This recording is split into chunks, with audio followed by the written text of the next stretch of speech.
Hi everyone, Peter Liciaga, your education activist here, and I'm on another Skype cast with my sister Mary Liciaga, who is a parents partner for parents of at-risk youth in California. And we are continuing our series on working with parents and families of at-risk youth. Now before we get started, I would like to invite those of you that may not know me to my website at peterliciaga.com to find out more about me and the other ways that I'm working and serving in my community. But over the last several Skype casts, we've already discussed a bit about what a definition for at-risk youth might be. We've also discussed some things that are currently being done to help parents of families of at-risk youth. We've also discussed some tips, suggestions, recommendations for anyone that might find themselves working with at-risk youth, along with adding links to other resources that might be helpful. Now you can access those resources by visiting my website at peterliciaga.com or visiting flavors.me/at-risk youth. Now in this Skypecast, I thought we would discuss how goal setting factors into the mix when it comes to working with and serving at-risk youth and their families. Mary, thank you so much once again for meeting with me on this Skypecast, and so let's go ahead and talk about goal setting and how important that is when it comes to working with youth. It's important to have goals when you're working with youth because they're not used to having goals. They're used to just kind of like, fly by the seat of your pants structure. Because, a lot of families don't know how to incorporate structure in their lives. So when you have goals, when you're working with these at-risk youth, it helps. And it helps to teach, the parents how to establish, goals. And it's a whole new language for them. Right. So it's really important to know where you're going and to have some specific cutout plan to get there. Right, and I think that this whole project, what we're doing right now, it's all goal-oriented. I have goals for this, and we both have goals on where we want to go with this project. And I just want to share with you some of the things that I've been hearing, Becky. You've been hearing some of the good reports about what we've been doing, right? People have taken notice, and I have actually, I printed up a couple of things here. I just wanted to share with everyone some of the great things that we've been hearing about our work, and you'll be familiar with some of these comments because you've probably seen them. And one it says, "Thank you, Mary, for your insight, not only for at-risk youth, but you helped me deal with family in a positive light. That was great." And they're referring to the video. I think that's powerful. And next one says, "Beautiful, Mary. Keep up the great work." Okay, another one says, "Excellent points, Mary. What you focus on grows." So true. Great insights. Family is the foundation of this nation. If we can help heal that, we can start making a change. Thanks for what you are doing. And another one says, "Hey girl, that was great. I didn't know you did that. I will be on the lookout for your work. I really enjoyed that. Who would have thought the girl I ran around the track with every day would turn out to be so helpful? I love it." Another one says that, "What a great service you do, Mary. God bless you. You are a superstar." I love this one. This one says, "Mama Mary, you nailed it." "I am so happy you're doing this. I can't wait to see what this turns into. I am so grateful for your influence in my life, and I have always loved your sayings, especially what you focus on grows. So perfect." And here's a couple that sent to me. Okay, it says, "Hey Peter, this is great work. I can't wait to see the next video." It's a Master Liciaga. "Thank you so much for the work that you do. This is so needed." And another one says, "Wow, Peter, you always have great stuff to share. I am inspired by your sister."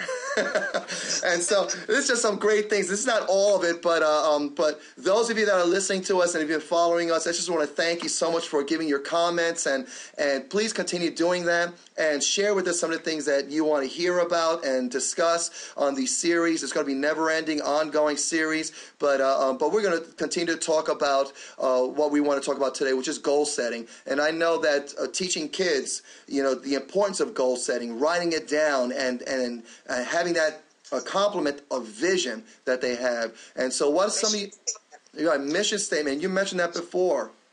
So talk a little bit about the mission statement and how goals tie into that mission statement.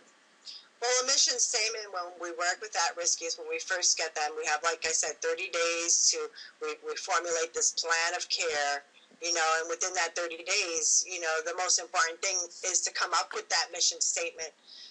And then under the mission statement, we want to come up with needs. So normally bad behavior comes from unmet needs. So we want to figure out what are those youth's unmet needs. You know, so from there we get these need statements, like maybe mom needs to know that she is, you know, able to keep her son safe, you know, and then we get the needs, and then we get strategies, you know, to like say to keep the kid safe. Maybe the kid, I don't know, is into gangs or something, and so we'll figure out a way for him to be able to have some kind of an outlet that will, you know, not encourage him to be in gangs, but support whatever it is that he's on. Maybe it's power and control. Maybe he has none. So we come up with the mission statement, and we come up with needs, and we come up with strategies to meet the needs that will meet the mission statement. Gotcha. Yeah, I think it's important. It's so important that before you start establishing goals, that you really have a vision and you have a mission statement that backs that up, and then that becomes the foundation of what you're going to start your goals, and exactly. Because that will let you know whether your goals are SMART. And, you know, I talk a lot about that acronym, SMART, you know, specific, measurable, achievable, reasonable, and time-based. You know, it's got to be a SMART goal. And I think that kids, youth at risk, may not know about any of this. I know those that I work with in the inner city or in these areas that are really distressed. They have no idea what goals are. They have no idea what a SMART goal is. You know, so let's talk a little bit about how the media has warped the way kids think, the youth think, especially at-risk youth, how they think about what a goal is and maybe what aspirations would be. How does the media and the youth's access to that media really warp, if I could use that word, warp the way they think when it comes to aspirations and goal setting? Well, you know, I don't watch TV. I haven't watched TV in years. So my kids weren't raised with TV, and I think that the TV is like one of the biggest things because they show, like, you know, they kind of make it a good thing. You know, I took an English class, and I read this book. We had to read this book called Ghetto Nation, and it was interesting how the book was written by a woman from Brooklyn. You know, she was a writer, and the book was like, just like it sounded, Ghetto Nation. And it wasn't like his ghetto started off being like, it was Hitler's, like the ghetto was where he kept the Jewish prisons, you know, Jewish and like in camps, whatever. So ghetto has changed over the course of the centuries into what it means. And now ghetto, it's like, it's a lifestyle now, you know, and so TV is like promoting, you know, this stuff, and they make it look good with all the games and stuff that they have, the Wi-Fi, all the different violent games they have. They're like promoting violence, you know. So I've never bought my kids any of the PS2s or Wi-Fis or cable or anything, and that's how I've done my part to protect my own kids, and they haven't missed it, you know.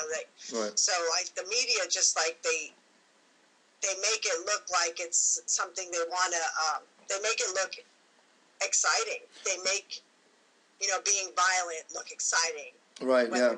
Advertisements, bulletin boards, TV commercials, shows, cartoons even are just corrupt. So it's ridiculous. They don't have, like, even the old cartoons, if you watch them now, you can see, like, they're violent, but they're not as bad as the ones they are today. They're more graphic. Right. Yeah, I know that when I work with youth now, and as young as, we talked sometimes as young as 4 years old, 5 years old, but sometimes even younger. When I speak to them now, they have this idea of what they would like to become. When I create this conversation, okay, what do you want? How do you see yourself in the future, 10 years, 20 years down the line? What would you like to see? And they come up with these ideas that are really way out there. Now, you know, I'm sure you'll support that. You know, let's dream, let's create dreams, but the goals are SMART goals.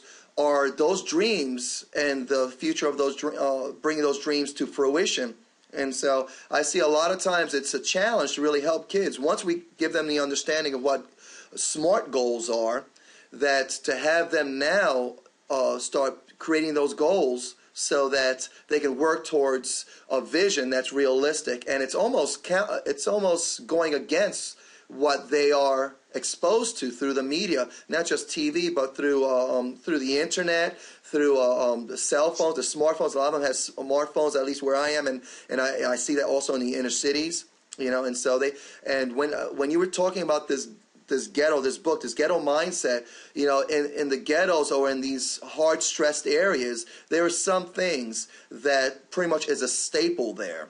Okay, and it's the large screen TV, it's the cable, it's the access to media, it's the smartphone, certain things that's a staple in there that can be used to help serve them and improve them, but it's used as a tool that can destroy them and keep them in a place that is very destructive.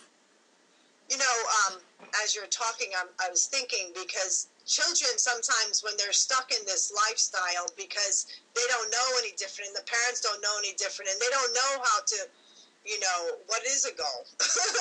What is a goal? Like, is they're stuck on survival. A lot of times kids are on survival. Their families are barely able to make ends meet. I remember one time you had asked me, it was like 7, 8, 9 years ago, you asked me, what's your goal? What's your plan? And I had no idea what my plan was, because I was on survival mode at that time.